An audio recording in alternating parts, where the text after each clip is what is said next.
वोटवो देनी या हमार घरवो टूटल। तो ये तो बुझवा जनता ही कहता, हमनी के क्या जवाब दी जा। राकेश ओझा जी जब ओझा जाके कंबल बांटत रही तो हम पोस्ट डलले रही कि कंबल के जगह उनका लोग के अगर टेंट के व्यवस्था कल जाए तो उनका लोग के कम से कम शीतलहरी से अपन बाल बच्चा के बारे में सोचा, अपन परिवार के बारे में सोचा। लेकिन जवैनिया के लोग भी जवैनिया के जो घटना भल रहे वो भुला गए। तो भुला गए करके अभी जो एनडीए अपन काम करता ओकरा के हमनी के सपोर्ट करता नहीं जा। हमनी के सब कोई गरीब तो सब गरीब होखेला, जे भी गरीब बा ओकरा में कोनो जात रही या चाहे ना रही बानी शाहपुर में ही। आ शाहपुर में का होता ओकरा पे एक एक नज़र हमनी के रखले बानी जा आ हर चीज़ खातिर हमनी के तैनात बानी जा, खड़ा बानी जा। चुनाव के बाद पहली बार कार्यकर्ता सम्मेलन आपके द्वारा रखा गया है, क्या कहना चाहिए? चुनाव के बाद सही मायने में पहली बार ये कार्यकर्ता सम्मेलन इसलिए रखा गया है कि चुनाव में लोग काफ़ी थके हुए थे, खूब मेहनत किए। हम आप लोगों ने भी देखा हुआ कि किस तरह से जनसुराज ज़मीन पर मेहनत की, एक एक घर गई, परिणाम चाहे जो हो, और सब ने अथक परिश्रम किया था, मेहनत किया था। तो उसी के सम्मान में कि सबने इतनी मेहनत की थी, एक सम्मान, और बहुत दिन हो गया था सबसे मिले हुए, तो ये एक बहाना भी था कि हम सब फिर से एक साथ आए, एक सम्मेलन का ही बहाना हो कि एक दूसरे से मिलें। और साथ ही साथ मैं सबका धन्यवाद ज्ञापन कर सकूं जिन्होंने अपना बहुमूल्य समय हमें दिया और कड़ी मेहनत की। कहाँ कमी रह गई कि जनसुराज के जौन उम्मीद रहे वो खरा ना उतरल? कमी तो ना रहल, हमनी के अथक प्रयास कनी जाए। इतिहास गवाह बा कि जनसुराज जितना मेहनत कैलस आ जमीन पे काम कैलस आज तक कोनो पार्टी नहीं कैले। ई बा कि जेकरा भी सत्ता बा तो ओकरा भी सब कुछ बा। आ जग जाहिर बा कि काहे हमनी के हरनी जा आ काहे एनडीए के सरकार बनल कि जौन 10,000 रुपया आयल वो बात तो बढ़ले बा कि 10,000 रुपया अचानक जब आचार संहिता लागल बा, आचार संहिता लगला में चुनाव के 2 दिन पहले सभे के खाता में 10-10 हज़ार रुपया आवता। तो भाई बदलाव तो होइबे करी, जिसकी लाठी उसकी भैंस, जेकर सरकार रहल ओकर दबदबा बनल रहल।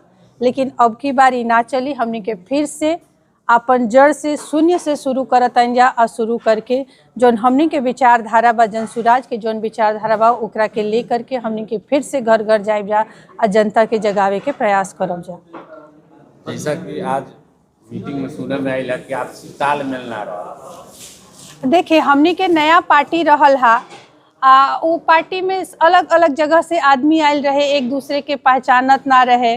तो वो चीज़ रहल है कि इस चीज़ से हमनी के बहुत, इस चुनाव से हमनी के बहुत कुछ सीखनी जा, सबसे मिलना जुलना परिचय भइल। अब सब आदमी एकजुट हो करके आज सुनले हो खब कि सब कोई अपन अपन सलाह देता कि कौना तरीका से हमनी के अपन पार्टी के मजबूत करे के। तब मजबूती पे ध्यान दिया था और वही पे हमनी के काम करब जा और जनसुराज के आगे बढ़ाए जा।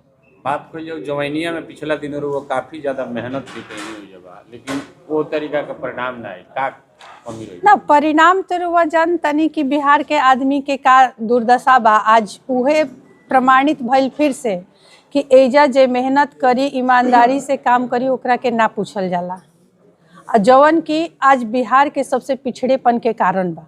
यह चीज़ प्रशांत जी 3 साल से घूम घूम के सभे के बतैले आ जगैले कि तू लोग के बारे में सोचला से ज़्यादा अच्छा बा कि तू अपन बाल बच्चा के बारे में सोचा, अपन परिवार के बारे में सोचा। लेकिन जवैनिया के लोग भी जवैनिया के जो घटना भल रहे वो भुला गए। तो भुला गई तो कोनो बात नहीं है, कभी ना कभी हमनी पे उनका लोग के विश्वास होई आ जनसुराज आई। ये चीज़ हमनी के आदमी ऐसा नहीं है कि आदमी पछतावत नहीं है, बहुत आदमी पछतावता कि हमनी के गलती कैले बानी जा, हमनी के जनसुराज के वोट कल चाहत रहल हा। तो हो सकता कि ई पछतावा 5 साल में दृढ़ निश्चय ले ली लोग कि ना अब की बे जौन बा अब की बे हमनी के बदलाव जरूर करे के। तो आगे की तैयारी का रही रहा?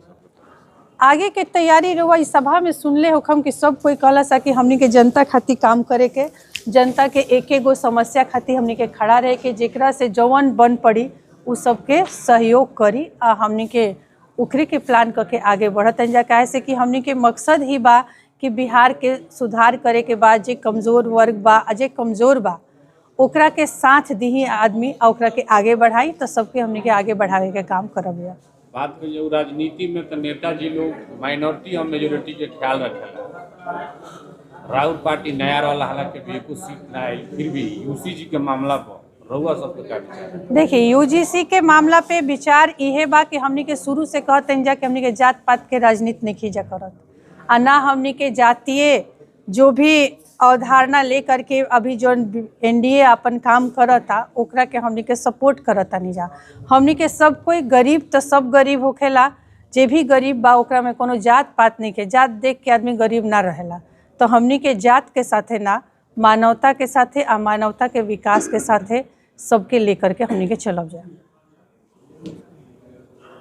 जवैनिया में दीपावली के दिन प्रशांत किशोर जी के आगमन भइल रहे और वहाँ के कहले रहे कि सबके जितना भी वजह विस्थापित बाड़न उनकरा के रहे के व्यवस्था उपलब्ध करावल, उनका साथ में खड़ा होकर के सरकार से भी लड़ल जाए। लेकिन चुनाव खत्म हो गई, अभी तक जवैनिया के साथ में दोबारा जन सुराज के लोग स्टैंड ना। अभी कितना दिन चुनाव खत्म हो के भइल पहले रहुआ ये बताए, आ ओकरा बाद कि अभी हमनी के तो सत्ता में बानी जाना, आ हमनी के आज भी उहे बात भइला कि जे भी कमजोर बा, जेकर भी जौन समस्या बा ओकरा साथे हमनी के खड़ा रह जा। तो 2 महीना 3 महीना में ये आकलन नहीं हो सकत कि हमनी के खड़ा नहीं जा। हमनी के सबके खातिर खड़ा बनी जा। रहुआ हमार फेसबुक पोस्ट भी देखले हो कब, तो ओमे देखले हो कब कि राकेश ओझा जी जब ओझा जाके कंबल बांटत रही तो हम पोस्ट डालले रही कि कंबल के जगह उनका लोग के अगर टेंट के व्यवस्था कइल जाए तो उनका लोग के कम से कम शीतलहरी से बचल जाए। तो हमनी के उ बात हर चीज़ उठावे खातिर बानी जा, बनल बानी जा। क्षेत्र में यहाँ एजा हम रही या चाहे ना रही, बानी शाहपुर में ही, आ शाहपुर में का होता ओकरा पे एक एक नज़र हमनी के रखले बानी जा, आ हर चीज़ खातिर हमनी के तैनात बानी जा, खड़ा बानी जा। अब संगठन देखी हमनी के कैसे मजबूत होता, आ एक एक आदमी खड़ा होता। चुनाव के बाद पूरे बिहार में अतिक्रमण के नाम पे जो गरीबन के साथ में घर विस्थापित कर दिया गई, घर तोड़ दिया गई, वो मुद्दा पे भी जन सुराज अभी तक एक शब्द भी ना अपन प्रतिक्रिया दे। जन सुराज का बोली? जन सुराज यह बतिया तो सिखैले रहे कि पहले जात पात छोड़ के, आ पार्टी या नेता के चेहरा छोड़ के तू लोग अपना बारे में सोचलो। जब जनता अपना बारे में सोचबे ना कि तो अब जन सुराज का करी? 3 साल तो जाके घरे घरे ठक ठक नहीं जा हमने के, आ यह बतिया समझ नहीं जा। तो ये तो जनता के नु सोचे के बा, जेकरा के चुनी तब भुगतू।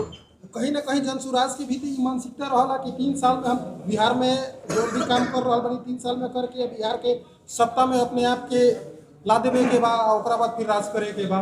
राज करे के बातें नहीं, हमनी के राज करे के बातें नहीं करे, सत्ता के बातें ना करेला। हमनी के बात करे जब व्यवस्था परिवर्तन के, सत्ता के तो बातें नहीं खे। उहे चीज़ तो लोग के जाके जागरूकता फैलावे के प्रयास करनी जा। जब जनता ना जागल तो एमे तो हमनी के कोनो दोष नहीं खे। फिर भी हमनी के हार नहीं खे जमानल, फिर भी हमनी के जमीन पे बानी जा। आज फिर से उहे काम शुरू करब जा कि अभी भी जाग जा लोग। काहे कहता लोग कि गलत आदमी के वोट दे देनी, वोटवो देनी या हमार घरवो टूटल, तो ये तो बुझवा जनता ही कहता, हमनी के क्या जवाब दी जा।